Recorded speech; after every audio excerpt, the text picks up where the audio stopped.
mas na nossa vida espiritual. A comunhão com o Senhor vai acabando. Ai, não tenho mais tempo. Estou dormindo muito tarde.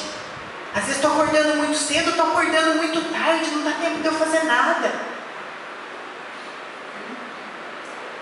Isso também, irmãs, a gente precisa corrigir na nossa vida, sabe? Né? Ainda mais nós que somos mulheres, esses hábitos, eles podem atrapalhar o andamento da nossa casa, do nosso casamento, a vida dos nossos filhos, né? Aí, o que acontece? Eu estou atrasada, e agora eu tenho que fazer o almoço correndo. Aí, o que você faz? Arroz, feijão e bife todo dia.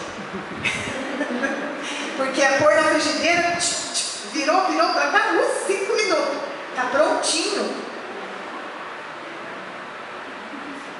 Então, é para a gente pensar, irmãs, nisso.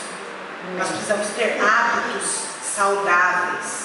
Eu posso dormir cedo? Eu não trabalho à noite, né? Eu fico em casa à noite, ou eu vou fazer uma visita, vou ao culto, chego em casa, cama, né? Deixa as outras coisas desnecessárias que não são urgentes, deixa para depois, para que isso não se torne um círculo vicioso e venha atrapalhar a nossa vida, né? Em nome de Jesus. Amém. E o que acontece? A gente vai ficando enfraquecida espiritualmente.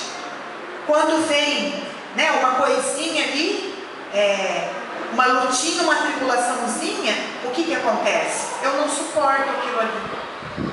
Por quê?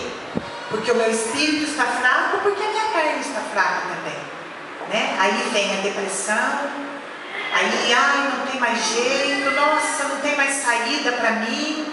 Mas se eu estiver fortalecida, irmãs, né, no espírito e também na carne, porque um corpo abatido, né, um corpo abatido, o que ele sente vontade do quê? De deitar, não é? A gente sabe que até o raciocínio, a nossa mente, ela é afetada quando há uma má alimentação, não é assim? Até a nossa mente é afetada com isso, né? Quando aquele muito estresse, aquela correria, aquela muita coisa. Então Deus, Ele quer que a gente tenha equilíbrio, que os filhos dele tenham uma vida saudável, né? Uma vida equilibrada, irmãs, em nome de Jesus. Eu queria que as irmãs abrissem em Gênesis, no capítulo 8, só para a gente ver na palavra, né, o que o Senhor falou desse negócio de dia e noite. É o Senhor que fala, né? É o homem que está mudando, viu, irmãs? As coisas, não é Deus, não. Gênesis 8.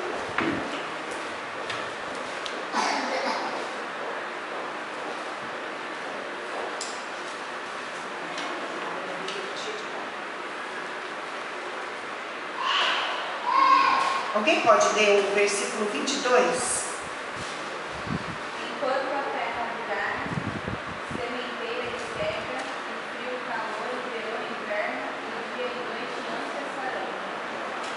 Então, dia e noite não cessarão. Deus não trocou o dia pela noite, nem a noite pelo dia. É o homem que está trocando. Então, ainda continua o dia. Deus fez o dia para quê? Para trabalhar. E fez a noite para descansar, né? Então, é a palavra de Deus que fala, irmãs, né? É Deus quem fez dessa forma, né? E essa vida saudável, irmãs, né? Esse físico saudável, ele vai refletir na nossa vida espiritual, né? Ele vai refletir no nosso tempo de busca ao Senhor, na nossa disposição em buscar a Deus, né? Essa vida saudável vai refletir em tudo isso. E o Senhor, Ele está preocupado no nosso físico, né? Que a gente faça a nossa parte. A nossa parte, né? Assim, bem resumido, são alguns desses pontos que nós falamos, são esses pontos. Mas a parte do Senhor, irmãs, há uma parte também que a gente sabe que é Deus quem faz, né? Que é a parte do impossível, que nem a irmã louvou, né? O hino fala, acho que de enfermidade, né, irmã? Fala que Ele é o Deus do impossível. Aquilo, irmãs, que não depende de nós, é Deus quem faz. Amém. Aquela enfermidade, né? Aquilo que vem para bater o nosso físico, ali então é o Senhor que coloca a sua mão, né? É Deus quem trabalha. E a palavra de Deus fala que o Senhor, irmãs, Ele vê quando há algo na nossa vida, né? Seja uma enfermidade física ou uma enfermidade espiritual, que os olhos do Senhor estão vendo. A gente vê na palavra, nós vamos abrir agora aqui em Lucas,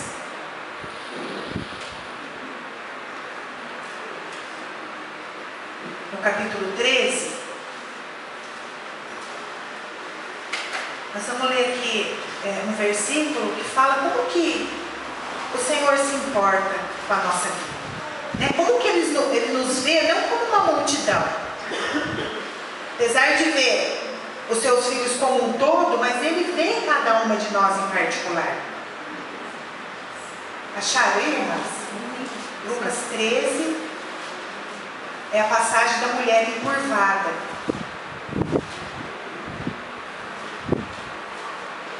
Uma irmã pode ler, olha, é Lucas 13, do 10 até o 12. E ensinava no sábado em uma das sinagogas, e eis que estava ali uma mulher com um espírito de enfermidade, havia já 18 anos, e andava curvada, e não podia de modo algum levantar-se. Veio a Jesus, chamou-a a si e disse: mulher, estás livre da tua enfermidade. É 13 também, irmã. E pôs as mãos sobre ela, e logo se endireitou e glorificava a Deus. Amém. Glória a Deus. O versículo 16 fala assim, ó: não devia ser solta desta prisão no dia de sábado essa que é filha de Abraão, a qual há 18 anos Satanás tinha presa. Irmãs, aquela mulher fazia 18 anos que ela andava encurvada. Imagina o que é andar encurvada? Ela não erguia, né? Ela andava assim, olha. E quando Jesus olhou para aquela mulher, né, Ele viu a enfermidade dela. Ela foi notada. Jesus notou aquela mulher. Ele sabia daquilo ali. E Ele libertou a vida dela. Então Jesus, né, Ele veio para libertar das prisões e das enfermidades. E aquele corpo ficou são, né? Ela que era presa foi livre naquele momento. Também em Marcos 4, nós já estamos encerrando, o Evangelho aí de Marcos.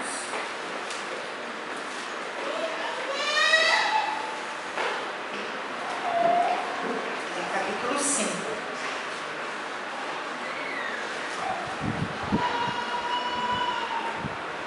Fala da cura da mulher hemorrágica.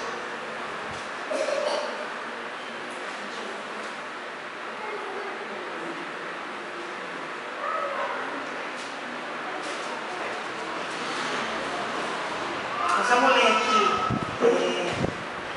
do 25 ao 29. Uma irmã pode ler. Marcos 5, do 25 ao 29. Certa mulher que havia 12 anos tinha fluxo de sangue. Até o 29. E que havia padecido muito com muitos médicos, e despedindo de tudo que tinha, nada lhe aproveitando isso, e antes indo a pior. Ouvindo falar de Jesus, veio por detrás, entre a multidão e tocou na sua vestimenta. Porque dizia: se tão somente tocar nas suas vestes, sararei. E logo lhe secou a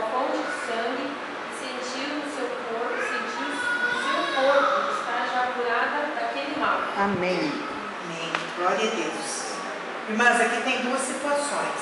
A primeira mulher, ela foi tocada por Jesus. Jesus estava na sinagoga ensinando, ele viu aquela mulher, né? Ela estava longe porque as mulheres ficavam lá para fora, mas Jesus viu aquela mulher, ele viu a enfermidade e ele tocou naquela mulher. Jesus tocou na mulher encurvada e ela foi liberta. Mas essa mulher hemorrágica, foi ela quem tocou em Jesus. Ela também estava no meio da multidão. E ela chegou até Jesus. E ela tocou em Jesus Cristo. E ela foi também curada. Amém. Então não importa, né, como que é que o Senhor vai fazer. Se Ele vai tocar, ou se eu vou tocar nele. Mas o que importa é que Ele faz. Amém. O que importa, irmãs, é que nós precisamos buscar isso do Senhor. Aquela mulher encurvada, ela não tocou em Jesus, mas se ela estava na sinagoga é porque ela queria, ela sabia que Jesus podia. E essa hemorrágica, a palavra fala que ela foi se rastejando por entre a multidão, porque ela sabia que estava ali o único que podia curá-la. E ela recebeu, ela teve fé, ela creu naquilo ali. E quantas vezes que a gente tem se conformado, irmãs, com enfermidade na nossa vida, sabe? Quantas vezes a gente tem se conformado só com o tratamento? A gente deve fazer o tratamento, a gente deve ir no médico. Só que a gente não pode se conformar. Sabe, irmãs, a gente fala, ai, eu sou, vou dar um exemplo aí, eu sou cardíaca. E não fazer nada, não orar, não crer que Jesus pode curar, que Ele pode fazer um milagre na minha vida. Ele pode, irmãs. Amém. Ele pode, basta a gente crer. Às vezes, né, a gente vê pessoas, às vezes a gente mesmo, né, às vezes fica pingando ali, com uma enfermidade, com uma doença, com um problema. Muitas vezes até coisa simples. Ah, eu tenho uma sinusite que não sara. Certa vez, irmãs, eu tive esse problema de sinusite faz um bom tempo já. Faz mais de, acho que 15 anos. E aquilo foi crescendo, crescendo, crescendo. Estava na época de apresentação do coral, né? Naquela época era um coral bem grande e eu fazia parte do coral. E eu não ia poder participar. E aí, então, no dia de apresentação, porque eu estava com aquele, né, quem tem sinusite sabe como que é, né? Fica aquela bola aqui, aquela dor aqui, né? É horrível, né, a sinusite. E naquele dia, irmãs, eu levantei e eu estava inconformada com aquela situação. Eu levantei, eu dobrei o joelho e falei, Senhor, eu ensaiei tanto, eu me preparei tanto. Né? Eu queria tanto, Senhor, estar lá, e eu não vou poder, eu não podia nem falar. E ali eu fui orando, e fui clamando, e fui pedindo para o Senhor usar de misericórdia com a minha vida e me libertar daquele mal. Eu senti, irmãs, uma água quente que veio sobre a minha cabeça. Eu senti que aquela água era derramada sobre a minha cabeça e ela vinha na minha testa, no meu nariz, ela passou na minha garganta e aquele mal foi tirado. Aleluia. Nunca mais eu tive sinusite. A partir daquele dia, o Senhor libertou a minha vida. Amém. E eu sei que cada irmã aqui, né, também tem testemunho de cura. Amém. Porque nós somos do Senhor, nós temos buscado a face do Senhor. Só que hoje, irmãs, o Senhor fala especificamente, né, se tem enfermidade na nossa vida, para a gente não se conformar, para a gente buscar a cura do Senhor. Amém. Né? Se alguém já se acomodou falando, isso daí eu vou conviver com remédio o resto da minha vida, não se conforme, irmão. Quantas mulheres estéreis que a gente vê na Bíblia, né? Sara, 90 anos, imagina, o ventre já estava amortecido. Ana, quanto tempo, né? outras, a viúva sunamita lá, quando o profeta visitou a sua casa, ela já, quando o profeta falou para ela, olha, o que você quer de Deus? Ela não me falou nada de filho, imagina, vou falar de filho nessa idade que eu estou? Eu sou velha, meu marido é velho, que filho que nem vou pedir um negócio desse para Deus abrir a minha madre. Ela não falou, mas Deus conhecia o desejo do seu coração. E Deus falou para o profeta, fala que eu vou dar um filho para ela. Glória a Deus. E aquela enfermidade, que era a esterilidade, foi tirada, irmãos. Então não há o que Deus não possa fazer. Amém. Não tem nada que Ele possa falar assim, ó, isso daí eu não posso fazer na sua vida. Isso daí você vai ter que... Deus pode, irmãos. Amém. Sabe? Deus pode. E nessa tarde nós vamos orar por isso. Nós vamos orar para Deus nos dar esse equilíbrio no corpo físico. Amém. Nesses pontos que nós colocamos, né? A dificuldade de alimentação que muitas vezes a gente tem, de exercício físico, de tudo que nós falamos, e também da parte espiritual. Em nome de Jesus. Amém. Há enfermas no nosso meio? Nós podemos orar? Amém. Podemos. Podemos? Então nós vamos orar. Primeiro com as irmãs que levantaram a mão. Nós vamos colocar em pé.